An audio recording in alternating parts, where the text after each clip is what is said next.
All. So easy going trendy hair style చూపిద్దాం అనుకుంటున్నాను. So for that middle partition తీసుకొని ఒక సెక్షన్ ఆఫ్ హెయిర్ తీసుకొని 2 halvesలోకి డివైడ్ చేసి you have to just twist turn చేసేసి back side మనం ఒక టిక్ టాక్ క్లిప్ తీసుకొని ఆ హెయిర్ని సెక్యూర్ చేయాలి. బిఫోర్ సెక్యూరింగ్ ఇట్ దాన్ని కొంచెం ఇట్లా పుల్ అవుట్ చేసుకుంటే మనకు కొంచెం ఫ్లఫీగా విత్ వాల్యూమ్ కనిపిస్తుంది.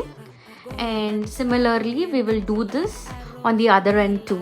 సో సేమ్ తీసుకోవాలా అండ్ మోస్ట్ ఇంపార్టెంట్లీ మెజర్మెంట్స్ తీసుకోవాలా. అప్పుడైతేనే రెండు కూడా ఈక్వల్ హాఫ్స్లో ఇంకా సిమిలర్గా కనిపిస్తుంది. So repeat the process. Twist and turn చేసేసి బ్యాక్ సైడ్ మనం మళ్ళీ టిక్ టాక్ క్లిప్తోని సెక్యూర్ చేస్తే this is the look. You can leave this as it is. లేదు ఇంకా కొంచెం ట్రెడిషనల్గా కనిపిస్తే మార్కెట్లో మనకి ఇట్లాంటి బీడ్స్ దొరుకుతాయి కదా, దీన్ని ఇట్లా ఇన్సర్ట్ చేసుకుంటే మంచి ట్రెడిషనల్ లుక్ వస్తుంది. అండ్ శారీస్ పైకి అయితే పర్ఫెక్ట్ ఉంటుంది ఈ హెయిర్ స్టైల్.